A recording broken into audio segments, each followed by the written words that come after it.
हरे कृष्णा, राधे राधे। सबरी के बेर। अहेतुक कृपालु, अनंत करुणा वरुणालय, सर्वेश्वर की कृपा का अधिकारी कौन नहीं है।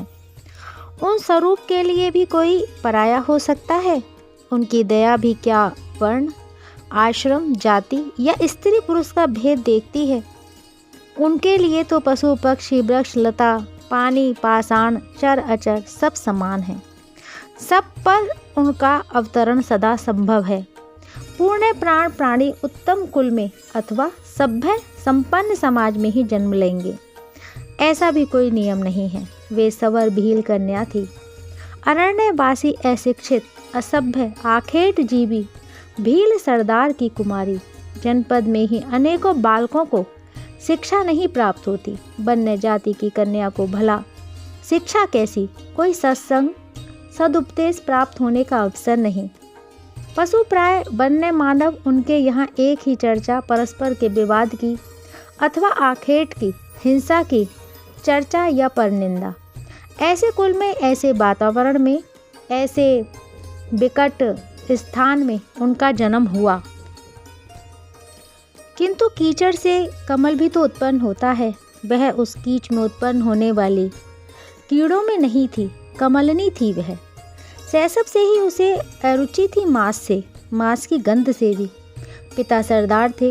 वन्य जातियों का अग्रणी का अर्थ ही होता है कि उनमें सबसे बलवान, सबसे अधिक लक्ष्य भेद निपुण, सबसे निर्भीक आखेटक।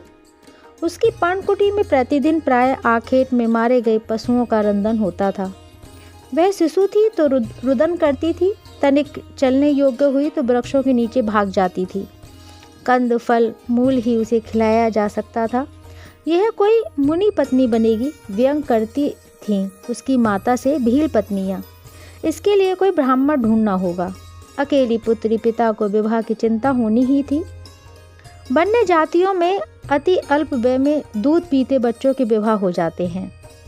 पुत्री के स्नेह बस शैशव में विवाह नहीं हुआ। वह पदों चलने लगी तो उसके स्वभाव की बात प्रसिद्ध हो गई। कोई भील उसे अपने पुत्र वधू कैसे बनाना स्वीकार करे, जो मांस रंधन ही नहीं करेगी। इस कठिनाई के कारण वह बड़ी होती गई और वह युवती हुई। किसी प्रकार पिता ने दूर भील पल्ली के एक विधुर युवक को अपनी पुत्री से विवाह के लिए प्रस्तुत किया। उन लोगों ने मान लिया। पति गृह पहुंचकर विवश होगी, तब अपना अभ्यास परिवर्तित कर लेगी। भील कन्या के विवाह में स्वागत की सामग्री मांस और सुरा। पिता ने सुरा के कुंभ स्वयं बना रखे थे। मृग, अज आदि पशु एकत्र होने लगे। उसने अपनी एक सहेली से पूछ लिया, मेरे पिता इतने पशु क्यों पालने लगे हैं? ये दूध भी तो नहीं देते। तेरा विवाह नहीं है क्या? विवाहिता सहेली उसके भोलेपन पर हंसी। तेरा बर और बराती आवेंगे तो क्या तेरे समान कंद मूल फल खाएंगे? तब क्या वे इन पशुओं को मारेंगे? उसने पूछा। वे क्यों मारेंगे? सहेली ने कहा, इन्हें मारेंगे तेरे पिता, बराती इनका भोजन करेंगे। मेरे विवाह में मेरे निमित्त इतने प्राणी मारे जाएंगे? वह तो सुनते ही अधमरी हो गई।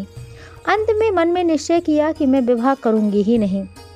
यह तेरे बस की बात है, सहेली ने कहा। कोई पिता कन्या को कुमारी रहने दे सकता है? पिता पकड़कर बर के हाथ में तेरा हाथ देंगे तो तू विरोध कर सकेगी? गुरुजनों का, माता पिता का विरोध उसके स्वभाव में नहीं था। रुदन के अतिरिक्त कोई उपाय नहीं था। एकांत में ऊपर आकाश की ओर नेत्र उठाकर कातर प्रार्थना, देवता मेरी सहायता करो। देवता कम ही किसी को प्रत्यक्ष सहायता करते हैं। वे जिसकी सहायता करना चाहते हैं उसे सद्बुद्धि प्रदान कर देते हैं। उसे भी प्रेरणा प्राप्त हुई। रात्रि में जब सब सो उठ गए थे, उठी और पशुओं के बाड़े का द्वार खोलकर उन्हें वन में जाने को मुक्त कर दिया और स्वयं माता पिता स्वजनों का मोह त्याग कर मुक्त हो गई स्नेह बंधन से। अकेली वन में भाग चली। सवर कन्या थी। वन में उसे भय कैसा? वन पथ परिचित था, बहुत दूर था मतंग आश्रम, किंतु वही आश्रम था, बीच में कबंध था। वह भक्षण कर ले इसका भय नहीं था उसे। लेकिन जिसकी रक्षा सर्वेश्वर करें उसे कबंध मार पाता है क्या? वह चलती रही, दौड़ती रही पूरी रात्रि, दिन होने पर भी, और कबंध सो रहा था। जब उसका अरण्य पार कर रही थी वह, मुनियों के आश्रम दिखे। पंपा सरोवर के पास पहुंचकर उसके पद रुके। कांटों से छिते पद, किंतु प्राण आश्वत हो गए। अब पिता या कोई स्वजन कबंध के भय से यहाँ तक पकड़ने मुझे नहीं आ सकते। ये ऋषि मुनि असंतुष्ट होंगे। दूसरी शंका हुई कि वह अस्पर्श सवर कन्या है, उनकी छाया भी पड़ी तो कोई मुनि रुष्ट होकर उन्हें शाप न दे दे। बचपन से ही लोगों ने बहुत डराया है मुनियों से। उसने एक बहुत सघन झाड़ी ढूंढ ली, निश्चय कर लिया कि दिन भर उसमें छिपी रहेगी। भील कन्या को उदर पूर्ति की क्या चिंता, कंद मूल फल शाक उसके अत्यंत परिचित थे और इधर तो छर बेरी की झाड़ियाँ भरी पड़ी हैं, वह बेर खाकर बरसों रह सकती है। उसने सुना है कि ऋषि मुनियों की सेवा श्रेष्ठ कर्म है। उसने दूसरे दिन से ही यह सेवा प्रारंभ कर दी। रात्रि में ही मुनियों के सरोवर तक पहुँचने का मार्ग स्वच्छ करके दूर वन में चली जाती थी। अपने लिए कंद मूल फल और बहुत सी सूखी लकड़ियाँ एकत्र करती, वही कंद मूल फल खाकर किसी झाड़ी में पड़ी रहती और रात्रि का अंधकार होने पर लौटती। अर्धरात्रि के पीछे उठकर सूखी लकड़ियाँ ऋषियों के आश्रम में उनकी अग्निशाला के द्वार पर रखकर आश्रम भूमि और सरोवर का पथ स्वच्छ कर देती थी। ब्रह्म मुहूर्त में कोई उठे इससे पहले अपनी झाड़ी में जा छिपती। यह मार्ग कौन स्वच्छ करता है, कौन रख जाता है प्रतिदिन ये समिधाएं? जो सबसे अधिक सावधान है उसी तपस्वी को दूसरे की सेवा सबसे पहले सतर्क करती है। महर्षि मतंग ने पूछताछ प्रारंभ कर दी। इस प्रकार सेवा करके कौन हमारी तपस्या चुराने की चेष्टा कर रहा है? वहाँ राक्षसों से घिरे उस प्रदेश में किसी के समीप कोई तरुण शिष्य नहीं था। सब वृद्ध प्राय तपस्वी थे। सब अकेले अपनी पर्ण कुटी बनाकर रहते थे। सबके यहाँ समिधाएं रखी जा रही थीं। सभी के आश्रम रात्रि में स्वच्छ हो रहे थे। प्रश्न ही था कि यह कौन करता है? तपस्वियों की तपस्या नष्ट करने का यह कोई देवराज इंद्र का अद्भुत प्रयत्न है या नहीं? कौन हो तुम? रुको। महर्षि मतंग ने इस तप चोर को पकड़ने का निश्चय किया। रात्रि जागरण तपस्वी के लिए कोई समस्या नहीं थी। ज्योत्सना धवल रजनी सबरी ने जैसे ही काष्ठ यज्ञशाला के द्वार पर रखा, महर्षि अपने उटस से बाहर आ गए। कुछ कठोर स्वर में डांटा उन्होंने। एक अपावन सवर कन्या है।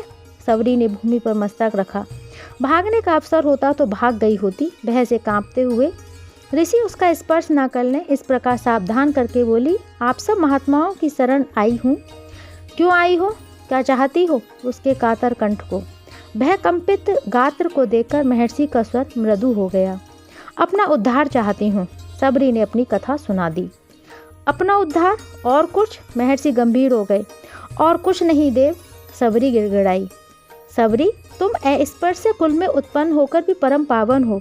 धर्म का निवास है तुम्हारे हृदय में। महर्षि दया आर्द्र हो गए थे। सच्चे अधिकारी की अवज्ञा करने वाले को सर्वेश्वर क्षमा नहीं करते हैं।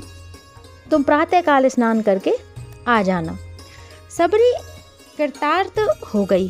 प्रातःकाल महर्षि ने उसे राम नाम की दीक्षा दी।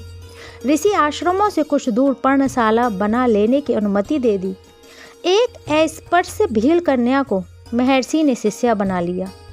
वह दूसरे किसी तपस्वी को अच्छा नहीं लगा। महर्षि ने भी उसे मना कर दिया कि वह किसी के आश्रम में समिधा रखने ना जाया करे। गुरु के लिए काष्ठ चयन और पर्णशाला प्रांगण की स्वच्छता की आज्ञा मिल गई उसे। सरोवर के समीप का स्थान वह रात्रि में स्वच्छ करती रही और अब दिन भर और रात्रि में निंद्रा आने तक उसका जप चलने लगा। कंद मूल फल पर उसने जीवन बिताया था। इस प्रकार दिन बीते, महीने बीते, वर्ष बीतते गए। सबरी युवा आई थी और वृद्धा हो गई। उसके केश श्वेत हो गए, शरीर में झुर्रियाँ पड़ गईं। उस काल में महर्षि ने दूर बैठकर ऋषियों के साथ की चर्चा सुनने का उसे अधिकार दे दिया था। स्वयं उसे दूर बैठाकर उपदेश करते थे, भगवत कथा सुनाते थे। बद से परात्पर पुरुष श्री राम पृथ्वी पर प्रकट हो चुके हैं। वे अब अनुज के साथ चित्रकूट आ गए हैं। एक दिन महर्षि ने सबरी को बुलाकर कहा, लेकिन सबके शरीर की अवधि होती है। मेरे शरीर का प्रारब्ध पूरा हो गया। तू व्याकुल मत हो ना, राम स्वयं तेरे यहाँ ही आवेंगे। उनका आतिथ्य करना। महर्षि मतंग ने सब तपस्वियों को एकत्र करके उनसे विदा ली और स्नान करके आसन लगाया। उनका शरीर योगा अग्नि से भस्म हो गया। उसी अग्नि से उनकी पर्णशाला भी। वह पावन भस्म वायुदेव उड़ाकर ले गए। तपस्वियों में देह आसक्ति नहीं हुआ करती है। वे लोग अपनी पर्णशालाओं में चले गए, किंतु सबरी की तो वह तीर्थ भूमि थी। वह प्रतिदिन उसे स्वच्छ करके गौम्या अल्पित करती। वहाँ किसी के यहाँ गौ भी नहीं थी, बन के भैंसों का गोबर ही उसे लाना पड़ता था। राम मेरी पर्णकुटी में आवेंगे। गुरु के वाक्यों ने सबरी के अंतर में अद्भुत उत्साह भर दिया था। वह दूसरे दिन से ही अपने उन राम के सत्कार की प्रस्तुति में लग गई। उसे कहाँ पता था कि चित्रकूट कितनी दूर है। गुरुदेव ने भी कहा था कि राम कब आवेंगे। उसे लगता था कि राम आज ही आएंगे, अभी ही आने वाले हैं राम। सबरी की रात्रि में निंद्रा समाप्त हो गई। वह वन में दूर तक अब जा नहीं सकती, क्योंकि दूर जाए और राम आ जाए तो सरोवर तक का पथ दिन में बार बार स्वच्छ करती। उसके राम आवेंगे उस पथ से। सरोवर तक पता नहीं किस पथ से आवे, किंतु सरोवर से पर्णकुटी तक के पथ को सबरी को एक शुष्क पत्र सहन नहीं। ब्रह्म मुहूर्त से पूर्व वह पूरा पथ लीप डालती थी। इससे आगे का प्रसंग कल हम सब श्रवण करेंगे। हरे कृष्णा, राधे राधे।